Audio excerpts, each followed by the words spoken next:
अरे रज्जो की बच्ची, कम से कम मेरे बटन तो लगा दिया कर। अरे ये जो लोहे पत्थर का बदन बना रखा है ना, तो रोज रोज बटन टूटते हैं, अब तो कमीजें भी फटने लगेंगी। भगवान कितनी मेहनत मुशक्कत से ये बदन बनाया है, ये पगली एक दिन जरूर नजर लगा देगी। छी छी छी, कैसी बातें करते हो भैया, कहीं बहन की नजर भी भाई को लगती है। लो मुंह मीठा कर लो, आज बसंत पंचमी है। बसंत पंचमी? मुंह खोलो। तो आज जल्दी छुट्टी हो गई। सुनो, मेरी शाम को आलू गोभी के पराठे, अचार, मक्खन, दही, बैंगन का भरता। अच्छा अच्छा पेटूराम। लो मैं पेटू इतना कहाँ खाता हूँ मैं। शाम को जल्दी आना, आज चाल वाले बसंत पंचमी का त्योहार मनाएंगे।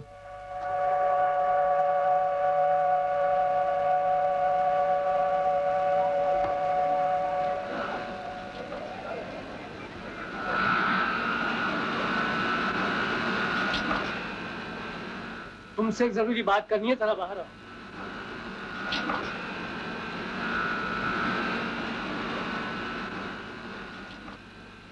क्या बात है बड़े बाबू? रज्जों के लिए गिरधारी बाबू अपनी लड़के की बात कर रहे हैं।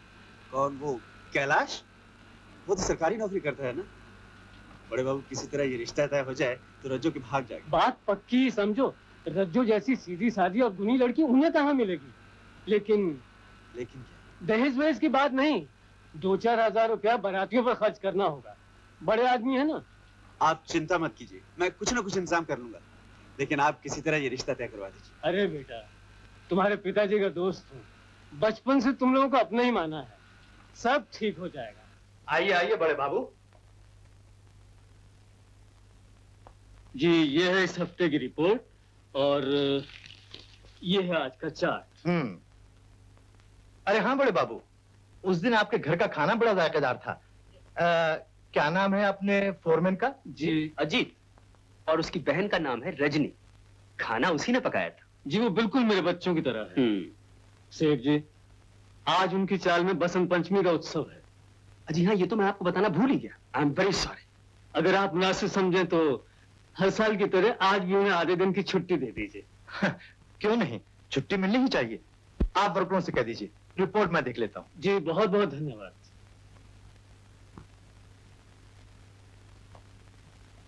मोती जी।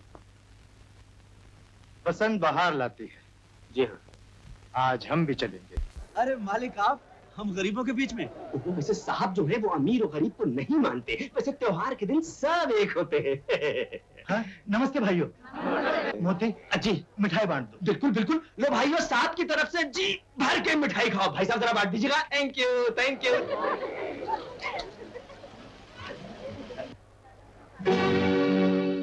सुनो, मैं तुम्हारे लिए ही आया हूँ। ये उपहार इस त्योहार के मौके पर। मेरा मतलब है, ये छोटी सी भेंट मेरे प्यार की निशानी समझो। ले लो, ले लो ना। इतना कीमती हार आप मेरी बहन को अपनी बहन समझ कर दे रहे हैं ना? जी। ओहो अजीत भैया, इसे त्योहार का उपहार समझकर नहीं लेते तो अच्छे डांस का इनाम समझकर ले लो। अगर इनाम देने का इतना ही शौक है तो हमारे मोहल्ले की दूसरी लड़कियां भी हैं। कुछ ऐसे कीमती हार इन्हें भी दे दीजिए। मेरा मतलब है कि मैं तो। मुझे ना समझ मत समझिए सेठ साहब, मैंने जमाना देखा है। अजीत साहब, वो अजीत, मेरा मतलब है कि तुम समझते क्यों नहीं? ये हमारे साहब का सरासर अपमान है जी। अपमान और सम्मान में थोड़ा सा फर्क होता है मोती। हम गरीब अपनी इज्जत बचाना अच्छी तरह जानते हैं। नमस्ते। चलो भाई, चलो चलो चलो चलो चलो, अपने अपने घर का रास्ता लो।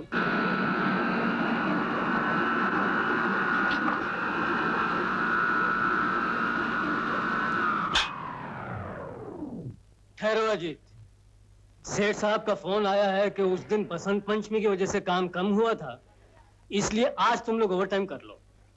ओवरटाइम? बात तो ठीक है बड़े बाबू, ठीक है कर लेते हैं। अरे सुनो भाई, जाना नहीं, काम 10 बजे तक होगा आज। अच्छा भैया। रजनी, गजब हो गया रजनी, अजीत भैया का हाथ मशीन में आ गया। क्या? हाँ, बड़े बाबू और मैनेजर वहीं मौजूद है, तुम जल्दी चलो। रज्जो घबराओ नहीं, इतनी रात को अकेले मत जाओ। लल्लिया सुन तो किसी को साथ लेकर जाओ। रज्जो।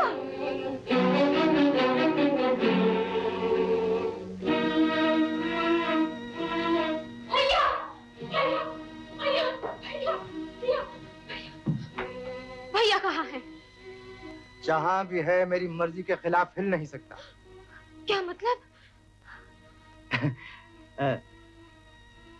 यह हार मैं तुम्हारे लिए उस दिन लाया था, लेकिन उस वक्त तुम्हारे भैया बीच में आ गए। दिल के अरमान दिल ही में रह गए। लेकिन आज मैंने पूरा बंदोबस्त कर लिया है कि जब ये हार मैं तुम्हारे गले में डालूंगा। अजीब भैया तुम? लेकिन मोती तो आकर बोला तुम्हारा एक्सीडेंट हो गया है। मेरा एक्सीडेंट? हाँ। रज्जू कहाँ है? वो बेचारी तो उन्हीं के साथ चली गई। मोती के साथ गई है? मगर वो अकेली गई क्यों? मधु ने तो कहा था लल्लू और संतू को साथ लेकर जाना। भैया मुझे दाल में काला लगता है। खबरदार जो मेरी बहन के बारे में कुछ भी कहा।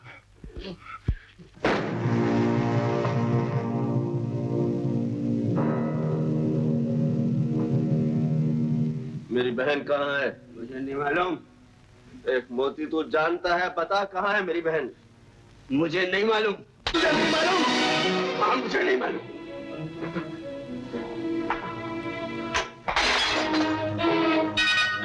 कहाँ है मेरी बहन? कहाँ है मेरी बहन? बता!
तमाम हालात और बयानात पर गौर करने के बाद अदालत इस नतीजे पर पहुंची है कि मुल्जिम अजीत सिंह गंगा सिंह ने पुरानी दुश्मनी की वजह से मरहूम बलदेव सहाय पर कातिलाना हमला किया, जिसकी वजह से अपना बचाव करते वक्त मरहूम बलदेव की मौत उसके अपने रिवॉल्वर की गोली से हुई। मगर इससे अजीत के गुनाह में कमी नहीं होती, इसलिए यह अदालत अजीत को 5 साल कैद बामुशक्कत की सजा देती है।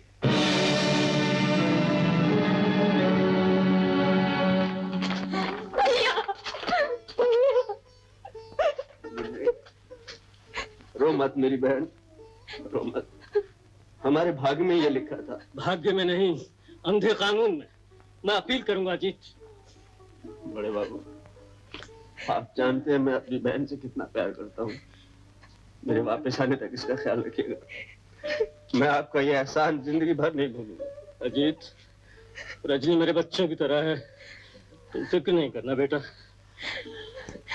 भैया, आज रक्षाबंधन है, मुझे भागी बहन को हथकड़ी वाले हाथों पर राखी बांधनी पड़ रही है। ये कैसा त्योहार है भैया? भैया,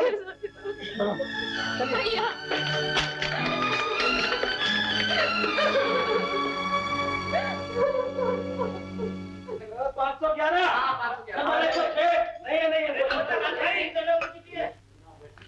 देखिए मेरी चिट्ठी आई होगी। नहीं, कोई चिट्ठी विट्ठी नहीं तेरी। भाई साहब जरा गौर से देखिए ना।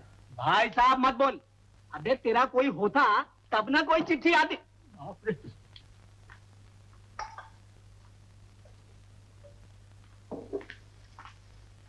रमेश, रज्जू सुबह से काम कर रही है, उसने कुछ खाया भी नहीं है। तुम आज से कहियो इसे कुछ खिला दे। अच्छा, मुझे देर हो रही है। तू नाश्ता कर चुकी? जा अंदर जा। अरे वो बड़े बाबू की लाडली सुबह से 2.5 बर्तन लेके नल में घुसी बैठी है, अभी कितना समय नष्ट करेगी? चल जल्दी कर, अभी बाजार जाना है। माँ, सुबह से कुछ खाने भी दिया उस बेचारी को या भूखे पेटी लगी है? तू चुप रह। मैंने दुनिया देखी है, काम करके सब लोग खाते हैं, खाकर कोई काम नहीं करता। ये क्या सारे बर्तन गंदे हैं? तेरा मन नहीं लगता तो हाथ तो चला। माँ साहब, चुप रह, चला जा यहाँ से। ले भाई जल्दी जा। ये दाल है कि पानी? अरे दिखता नहीं, दाल है दाल। अगर ये दाल है तो पानी किसे कहते हैं मामू? देख जबान संभाल कर बोल, मामा तेरा कहीं जूते गाड़ रहा होगा। हाँ मैं ये जली रोटी नहीं लूंगा। जली नहीं, ये कड़क है। रंग दिखाई देता है। रंग क्या दिखाते हो? तुम्हारे बाप ने भी खाई है कभी? क्योंकि आपका नाम लेता है।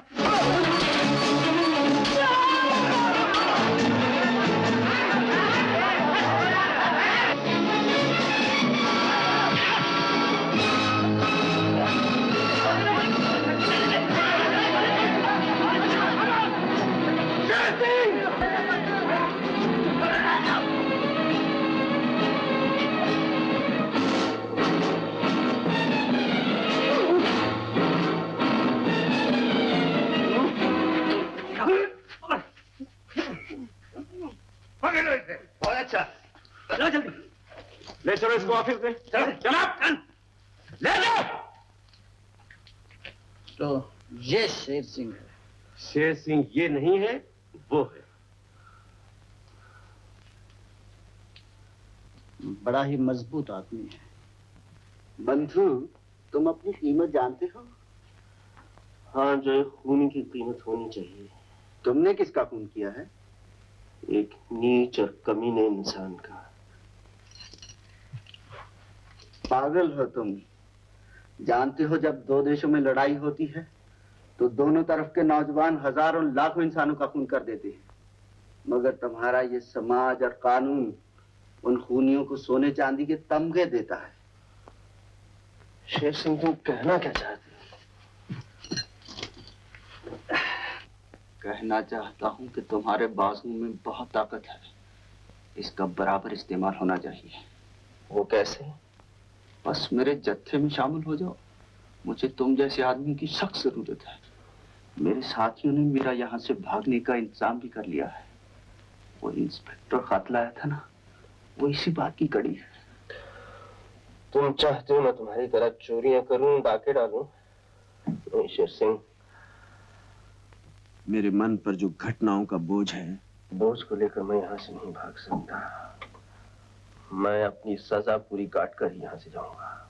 ना समझ, दीवाना है तू। तुझे अपनी बहन का भी ख्याल नहीं? वो बेचारी अकेली है। नहीं शेर सिंह, वो अकेली नहीं है। बड़े बाबू के पास रहती है और बड़े बाबू उसे अपनी बेटी की तरह समझते हैं। उस घर में उसे जरा भी तकलीफ नहीं। अजय सिंह, कोई बड़े बाबू तुमसे मिलने आए हैं। बड़े बाबू जरूर मेरी रज्जू की खबर लाए होंगे। अजीज, तो मेरी बीवी कहने लगी कि हमारे घर में जवान बिन ब्याही लड़की है, हम किस तरह ऐसी लड़की को अपने घर में रख सकते हैं? क्या बात है बड़े बाबू? साफ साफ कहिए ना, क्या बात है? अजीत, ये बात रजनी ने सुन ली और उसी रात घर छोड़कर कहीं चली गई। नहीं नहीं बड़े बाबू, तुमने रजनी को रोका नहीं। रजनी तुम्हारे पास मेरी अमानत थी। बताओ कहाँ है मेरी अमानत, कहाँ है? मैं शर्मिंदा हूँ अजीत, मैं रजनी का पता नहीं लगा सकता। बड़े बाबू, मैंने तुम पर भरोसा किया था, तुमने रजनी का ख्याल नहीं रखा। न जाने मेरी बहन कहाँ होगी, कहाँ भटक रही होगी बेचारी।